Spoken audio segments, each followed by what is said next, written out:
नमस्कार मित्रांनो, स्वागत आहे तुमचं आपल्या योजना नोकरी मित्र चॅनलवर.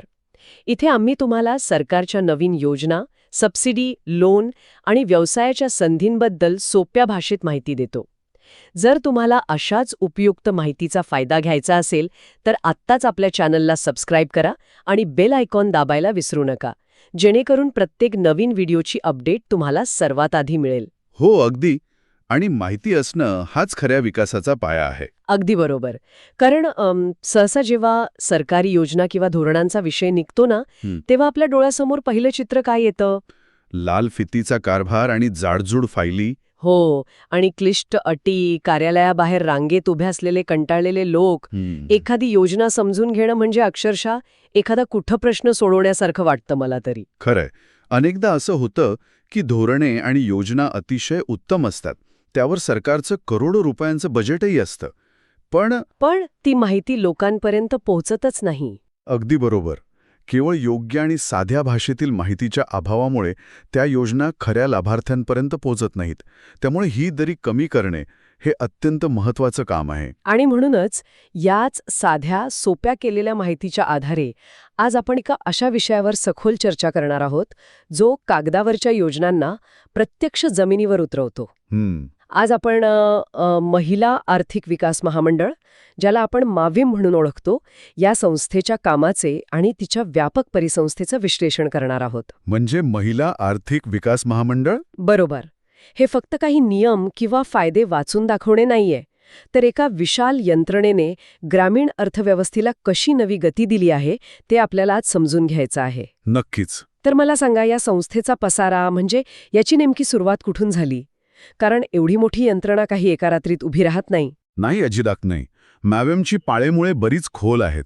या संस्थेचा मोठा प्रभाव समजून घेण्यासाठी आपल्याला त्याच्या मुळाशी असलेली संकल्पना समजून घेणं अत्यंत आवश्यक आहे.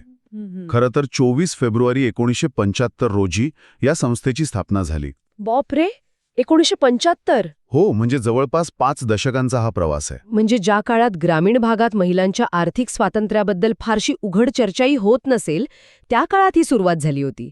हे तर खरोखरच आश्चर्यकारक आहे. होय, तो काळ खूप वेगळा होता आणि तेव्हा महिलांच्या विकासाच्या संकल्पनाही खूप प्राथमिक स्वरूपाच्या होत्या. म्हणजे फक्त कल्याणकारी योजना होत्या. अच्छा. पण संस्थेची खरी प्रगती, तिचा विस्तार आणि तिला मिळालेली एक व्यापक दिशा ही नंतरच्या काळात अधिक स्पष्ट झाली.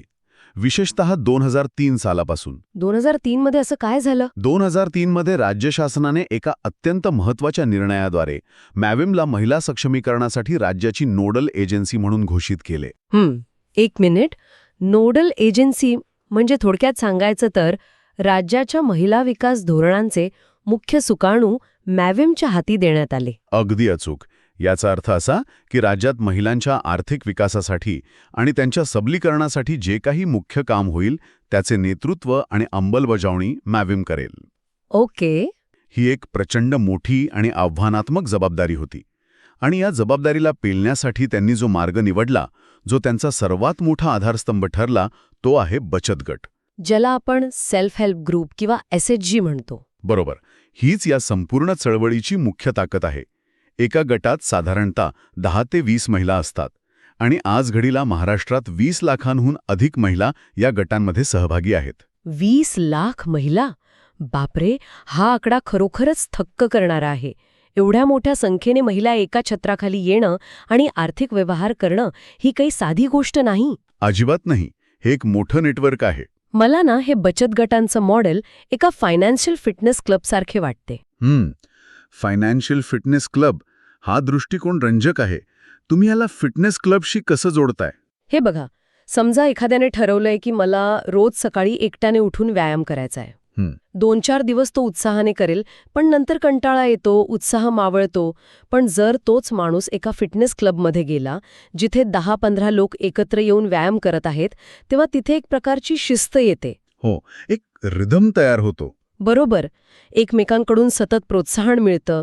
कोणी मागे पडत असेल तर दुसरा त्याला पुढे ओढतो. बचत गटांचंही मला असंच वाटतं. अगदी बरोबर ओळखलत तुम्ही. कारण एकटी ग्रामीण महिला स्वतःच्या घरात रोजच्या खर्चातून दर महिन्याला 100 किंवा 500 रुपये बाजूला काढू शकणार नाही. कुठला तरी खर्च निघतोच. पण जेव्हा या 10-20 महिला एकत्र येतात तेव्हा त्या दर महिन्याला एक छोटी बचत करून एक मोठा आर्थिक निधी तयार करतात. बरोबर. ही एकत्र येण्याची आणि एकमेकींना उत्तरदायी असण्याची ताकद आहे. हे अगदी चपखल उदाहरण आहे आणि या उदाहरणाचा धागा पकडून मी एक गोष्ट स्पष्ट करू इच्छितो.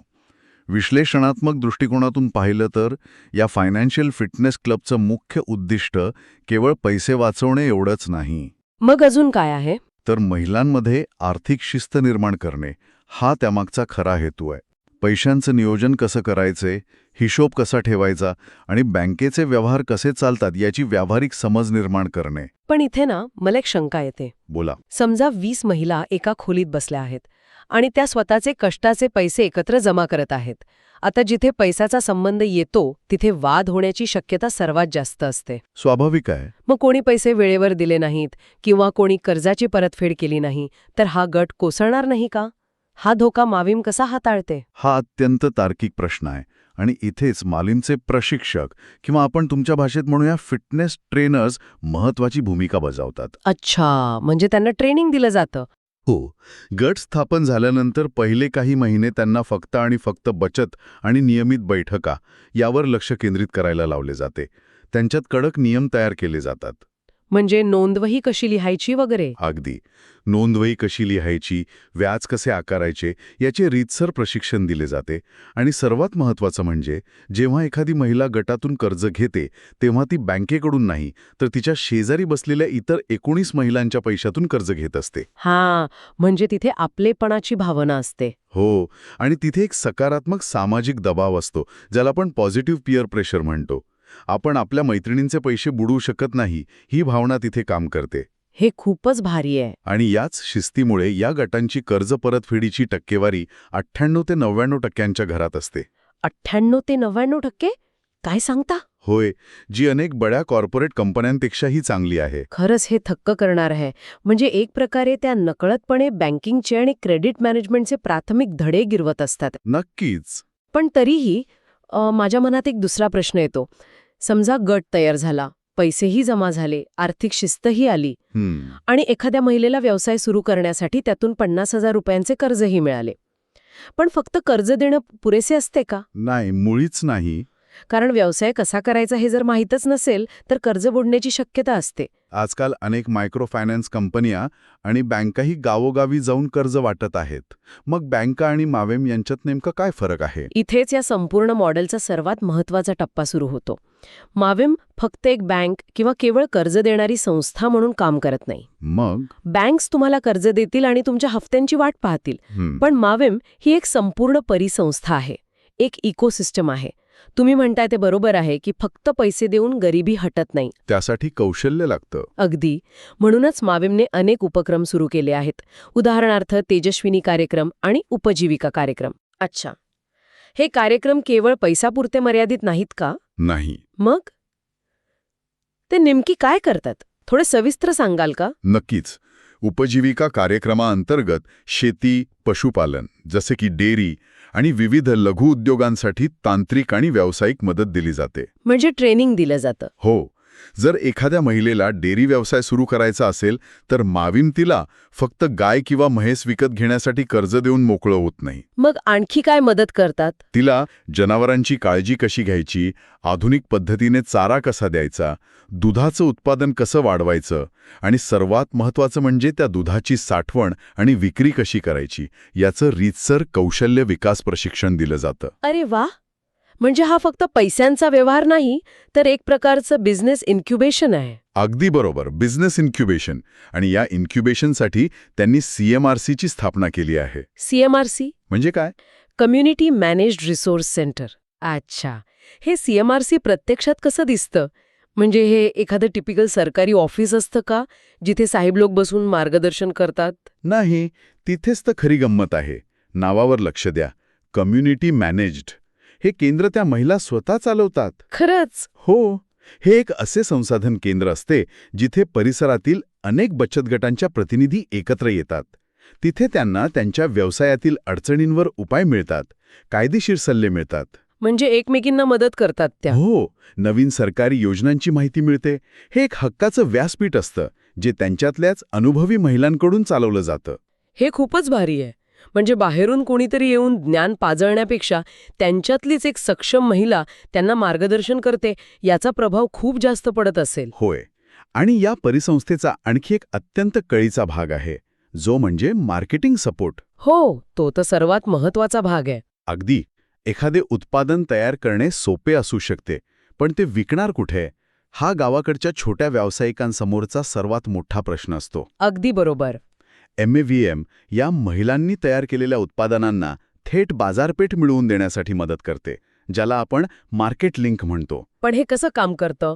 म्हणजे एखादी महिला गावात बसून उत्तम प्रतीचे लोणचे, मसाले किंवा हस्तकलेच्या वस्तू बनवत असेल, तर तिला तो माल शहरातल्या मॉलमध्ये किंवा मोठ्या ग्राहकांपर्यंत कसा पोहोचवता येतो? त्यासाठी MAVM त्यांना पॅकेजिंग कसे करावे, ब्रँडिंग कसे करावे आणि अन्नाशी संबंधित उत्पादने असतील तर FSSAI सारखे परवाने कसे मिळवावे या सर्व प्रक्रियेत मदत करते. अरे वा, म्हणजे लायसन्स वगैरे मिळवायलाही मदत करतात. हो.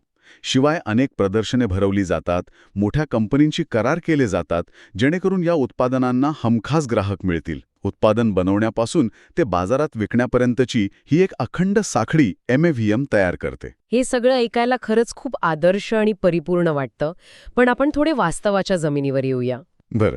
मला जेव्हा कोणी सांगतं ना की ही एक सरकारी योजना आहे, तेव्हा माझ्या डोळ्यांसमोर 50 पानांचा फॉर्म, तहसीलदाराचा दाखला, उत्पन्नाचा दाखला आणि 2 जामीनदारांच्या सह्या असं भयानक चित्र उभं राहतं. साहजिक आहे, अनेकांना असाच अनुभव येतो. मग एका सामान्य, कदाचित फारशा न शिकलेल्या ग्रामीण महिलेला या व्यवस्थेत प्रवेश मिळवायचा असेल तर त्याची प्रक्रिया काय आहे?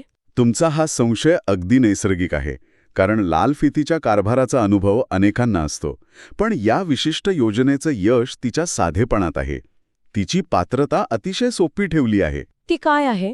महाराष्ट्रातील कोणतीही गरीब किंवा मध्यमवर्गीय महिला जिचं वय 18 वर्षांपेक्षा जास्त आहे आणि जी आधीपासून एखाद्या बचत गटाची सदस्य आहे, ती या सर्व फायद्यांसाठी पात्र असते.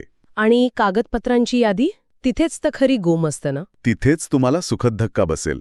या योजनेचा फायदा घेण्यासाठी फक्त 4 गोष्टी लागतात: रहिवासी दाखला, बँक पासबुक आणि एक पासपोर्ट साईज फोटो. बस एवढंच. बापरे, खरंच एवढंच? हो. बाकी कुठलेही क्लिष्ट प्रोजेक्ट रिपोर्ट नाहीत, CAच्या सह्या नाहीत किंवा जमिनीचे कागदपत्र नाहीत. ही प्रक्रिया मुद्दामून इतकी सोपी ठेवली आहे जेणेकरून कोणालाही दप्तर दिरंगाईचा त्रास होऊ नये. हे खरंच आश्चर्यकारक आहे. म्हणजे अडथळे मुद्दामहून कमी केले आहेत. अगदी. मला हे सगळं एका उदाहरणातून समजून घ्यायला आवडेल. समजा विदर्भातील एका छोट्या गावात राहणारी सुनीता नावाची एक महिला आहे. बरं. तिला शिवणकामाची आवड आहे आणि तिला स्वतःचे एक छोटे टेलरिंग युनिट सुरू करायचे आहे. MAVM नसतानाची परिस्थिती आणि MAVM सोबतची परिस्थिती, यात काय फरक असेल? उत्तम उदाहरण. चला सुनीताच्या प्रवासाचा विचार करूया. जर MAVM आणि बचत गट नसते तर सुनीताकडे 2च पर्याय असते. एकतर गावातील सावकाराकडून भरमसाठ व्याजाने कर्ज घेणे किंवा बँकेत जाणे.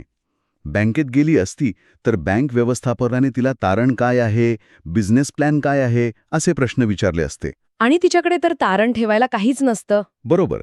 तिच्याकडे तारण ठेवण्यासाठी काहीच नसल्याने बँक तिला कर्ज नाकारण्याची शक्यता जवळजवळ 100% असती.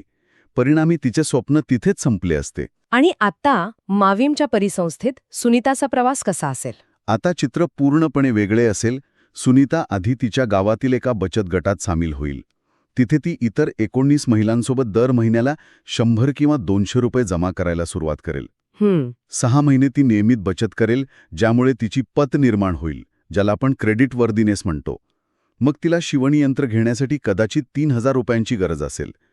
ती बँकेत न जाता तिच्याच गटातून हे छोटं कर्ज घेईल. अच्छा, म्हणजे गटातूनच मदत मिळेल. हो. आणि त्याच्या परतफेडीचा हप्ता ती वेळेवर भरेल. म्हणजे तिने स्वतःचा ट्रॅक रेकॉर्ड स्वतःच तयार केला. बरोबर. आता समजा तिला व्यवसाय वाढवायचा आहे, तिला 10 नवीन मशीन्स घेऊन इतर महिलांना रोजगार द्यायचा आहे. मग आता मोठ्या कर्जासाठी ती काय करेल? आता गटाच्या शिफारशीवरून MAVM तिला थेट बँकेशी जोडेल. तिचा ट्रॅक रेकॉर्ड चांगला असल्याने बँक तिला सहज 50,000 रुपयांचे कर्ज देईल. क्या बात आहे. पण गोष्ट इथेच संपत नाही. सुनीताला आता जुने साधे कपडे शिवण्यापलीकडे जाऊन नवीन डिझाईन शिकण्याची गरज आहे. त्यासाठी पुन्हा ट्रेनिंग? अगदी. MAVMचे CMRC केंद्र तिला व्यावसायिक शिवणकामाचे आणि फॅशन डिझायनिंगचे प्रशिक्षण देईल आणि शेवटी तिने शिवलेले कपडे फक्त गावात न विकता जवळच्या शहरातल्या मोठ्या दुकानांना पुरवण्यासाठी MAVM तिला मार्केट लिंकेज मिळवून देईल. अप्रतिम. म्हणजे एक महिला जी बँकेच्या दारातून निराश होऊन परत आली असती ती आता एक यशस्वी उद्योजिका बनलीय. होय. तिचं उत्पन्न नक्कीच दुप्पट किंवा तिप्पट झालं असेल. पण मला नेहमी वाटतं की या सर्वाचा परिणाम फक्त पैशापुरता मर्यादित राहत नसावा. म्हणजे तुम्हाला काय वाटतं? जेव्हा सुनीतासारखी महिला स्वतःचे पैसे कमवू लागते तेव्हा तिच्या वैयक्तिक आणि कौटुंबिक आयुष्यात काय बदल होतात? तुम्ही अतिशय महत्त्वाच्या मुद्द्यावर बोट ठेवला आहे. आर्थिक विकासापलीकडे जाऊन जो मानसिक आणि सामाजिक बदल घडतो ना, तो या योजनेचा खरा विजय आहे. आपण याला सामाजिक सक्षमीकरण म्हणतो.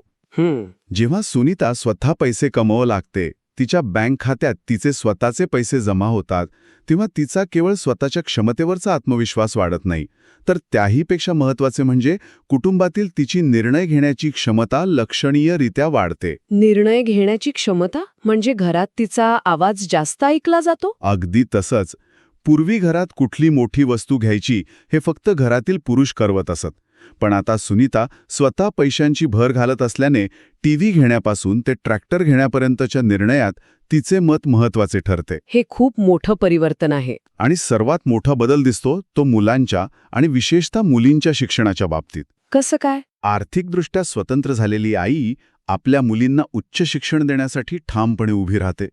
घरातील तिचे स्थान आदराचे बनते आणि हे फक्त घरापुरतं मर्यादित राहत नाही, बाहेर समाजातही बदल होतो. हो.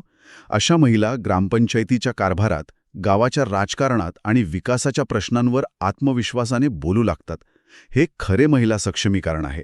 केवळ कागदावरचे आर्थिक स्वातंत्र्य नाही, तर प्रत्यक्ष व्यवहारातील सामाजिक पातळीवरचे सक्षमीकरण. खरंच. हे ऐकताना खरोखरच अंगावर काटा येतो. पैशांची ताकद केवळ आर्थिक नसते, ती मानसिक सुद्धा असते. स्वतःच्या कष्टाच्या पैशांची ताकद त्या महिलेला समाजात माणूस म्हणून उभं राहायला बळ देते. अगदी 100%. जेव्हा आपण एका महिलेला व्यवसायासाठी कर्ज देतो किंवा तिला प्रशिक्षण देतो, तेव्हा आपण फक्त एक नवीन व्यवसाय सुरू करत नाही, तर आपण त्या संपूर्ण कुटुंबाचा आणि भविष्यातील अनेक पिढ्यांचा आर्थिक आणि वैचारिक स्तर उंचावत असतो. आणि म्हणूनच एव्हिलियमचे हे कार्य इतके व्यापक आणि महत्त्वपूर्ण ठरते. ही केवळ एक आर्थिक देवाणघेवाण नाही, तर हा एक अतिशय खोलवर रुजलेला सामाजिक बदल आहे. खरंच. आपण आज ज्या माहितीचं विश्लेषण केले त्यातून एक गोष्ट अतिशय स्पष्टपणे समोर येते. MAVM ही केवळ एक सरकारी संस्था किंवा फाईल्समध्ये अडकलेली कर्ज देणारी योजना उरलेली नाहीये. ती 20 लाख महिलांच्या आर्थिक स्वातंत्र्याची, त्यांच्या स्वावलंबनाची आणि जगण्याच्या आत्मविश्वासाची एक मोठी चळवळ बनली आहे. 1975 मध्ये लावलेलं हे छोटं रोपटं आज एका विशाल आणि मजबूत वटवृक्षात रूपांतरित झालं आहे. अगदी बरोबर. पण आता इथून पुढे काय? या संस्थेचा भविष्यातील दृष्टिकोन काय आहे? त्याचा भविष्यातील दृष्टिकोन अत्यंत महत्वाकांक्षी आणि काळाची पावले ओळखणारा आहे. या चळवळीला आता आधुनिकतेची जोड दिली जात आहे. त्यांचे पुढील मोठे लक्ष हे आहे की महाराष्ट्रातील प्रत्येक गावात, प्रत्येक वाढीव वस्तीवर SSG निर्माण करणे. म्हणजे पोहोच अजून वाढवायची आहे. हो, पण त्याहीपेक्षा पुढची आणि क्रांतिकारी पाऊल म्हणजे महिलांना डिजिटल बनवणे. महिलांना डिजिटल बनवणे. बापरे, हे वाक्य ऐकूनच भविष्यात किती मोठी क्रांती येऊ घातलीये याची जाणीव होते. नक्कीच. आज घडीला 20 लाख ग्रामीण आणि निमशहरी महिला एकत्र येऊन आपल्या छोट्या छोट्या बचतीतून एक अतिशय सक्षम आणि प्रभावी सूक्ष्म अर्थव्यवस्था चालवत आहेत. होय, मायक्रो इकॉनॉमी. आणि जेव्हा या सूक्ष्म अर्थव्यवस्थेला डिजिटल तंत्रज्ञानाची जोड मिळेल, तेव्हा त्याचे परिणाम अकल्पनीय असतील. नक्कीच. आणि याच विचारधारेतून एक विचार येतोय माझ्या मनात. हो. थोडा विचार करा. आज या 20 लाख महिला स्वतःच्या जीवावर व्यवसाय करत आहेत. जेव्हा हे संपूर्ण विशाल नेटवर्क पूर्णपणे डिजिटल होईल, या प्रत्येक महिलेच्या हातात स्मार्टफोन असेल, डिजिटल पेमेंटची ताकद असेल आणि जेव्हा या महिलांनी तयार केलेली दर्जेदार उत्पादने थेट जागतिक ई-कॉमर्स प्लॅटफॉर्म्सवर उपलब्ध होतील, तेव्हा काय प्रचंड मोठा बदल घडेल. तो एक ऐतिहासिक क्षण असेल. ग्रामीण महिलांचे हे संघटित बचत गट, ज्यांच्याकडे शून्य मार्केटिंग बजेट पण प्रचंड मोठी कम्युनिटी पॉवर आहे, ते उद्याच्या जागतिक बाजारात मोठ्या कॉर्पोरेट कंपन्यांचे सर्वात प्रबळ व्यावसायिक प्रतिस्पर्धी बनू शकतील का?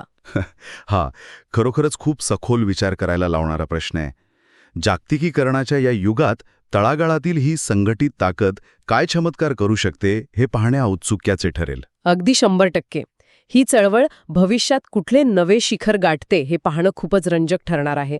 आज आपण एका अतिशय महत्त्वाच्या आणि माहितीपूर्ण विषयाच्या अगदी मुळापर्यंत जाऊन चर्चा केली. क्लिष्ट वाटणारी यंत्रणा समजून घेतली. होय, मलाही खूप छान वाटलं यावर बोलताना. अशाच एका नवीन, रंजक आणि विचार करायला लावणाऱ्या विषयावर आपण पुढील सखोल चर्चेत पुन्हा नक्की भेटूया. तोपर्यंत विचार करत रहा.